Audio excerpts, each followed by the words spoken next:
Assalamualaikum warahmatullahi wabarakatuh. Saya Junida Gustina, saya dari Prodi PAUD 3C. Di sini saya akan menjelaskan pertama yaitu makna kognitif dan pemrosesan informasi. Makna kognitif adalah proses yang terjadi secara internal di dalam pusat susunan saraf pada waktu manusia sedang berpikir. Para pakar memproses informasi tidak dengan pembagian tahap, tetapi lebih menekankan pada proses dan strategi kognitif. Teori pemrosesan terbagi menjadi 3. Pertama, pemikiran dipandang sebagai suatu penyimpanan dan pengembalian informasi. Kedua, individu-individu dapat memproses informasinya melalui dari lingkungan. Ketiga, adanya keterbatasan kapasitas untuk memproses informasi pada setiap individu. Dari 3 penjabaran tersebut dapat disimpulkan bahwa teori pemrosesan informasi dapat lebih menekankan bagaimana individu sendiri untuk memproses informasi di lingkungannya. Teori pemrosesan informasi ini sangat bagus untuk anak usia dini. Mengapa? Karena anak usia dini lebih memaknai permainannya atau bermain sesuatu itu akan mendapatkan informasi dan akan menyimpankan informasi tersebut apa yang dia telah dapatkan. Yang kedua, metakognisi. Metakognisi adalah proses mental yang terlibat dalam penginformasian, pengkodean, dan pelacakan kembali suatu informasi. Metakognisi sebagai fungsi pengendalian eksekutif, yaitu terdiri dari 4. Pertama, proses pengendalian eksekutif. Kedua, pengawasan. Ketiga, peraturan. Keempat, proses berpikir. Aspek-aspek metakognisi yaitu terbagi menjadi 2, yaitu pertama, pengetahuan metakognitif. Kedua, pengalaman metakognitif. Kita lanjut yang ketiga, yaitu klasifikasi dan kemampuan kognitif.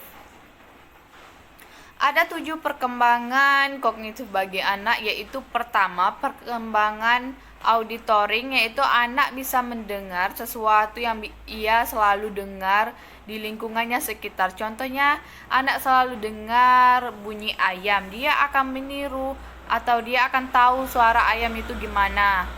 Yang kedua, perkembangan visual. Anak akan tahu dan mengenali bentuk, ukuran, warna permainan yang ia mainkan. Contohnya, ini adalah sebuah bola kasti. Dia akan tahu kalau dia mainkan ini kasti.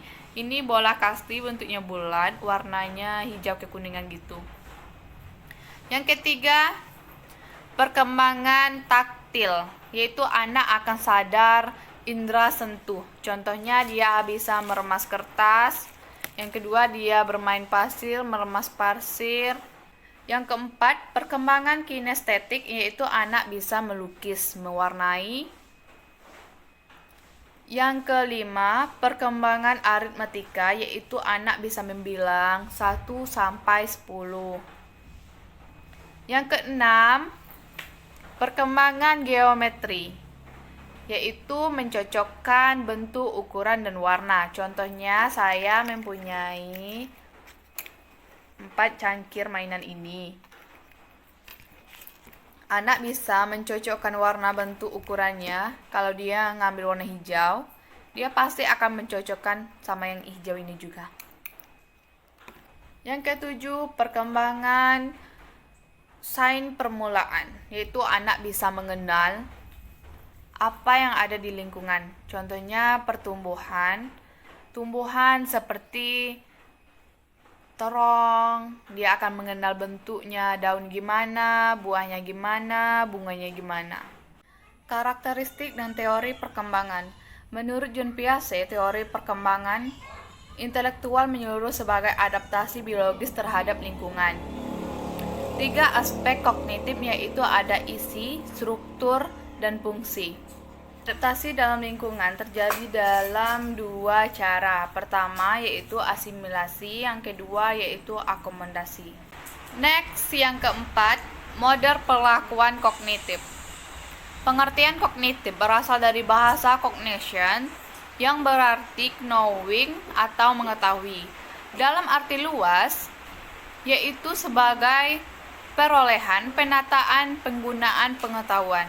4 tahap perkembangan kognitif, yaitu pertama, tahap sensori motor, kedua, tahap pre-operasional, ketiga, tahap konkret operasional, keempat, tahap formal operasional. 4 faktor yang mempengaruhi perkembangan kognitif.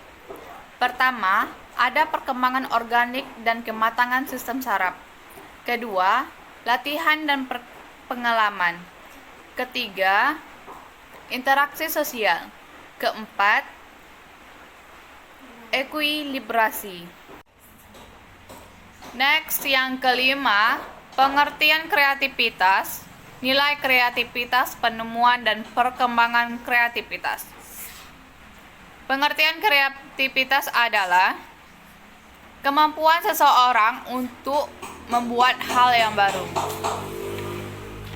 Sekian, terima kasih. Saya tutup. Wassalamualaikum warahmatullahi wabarakatuh.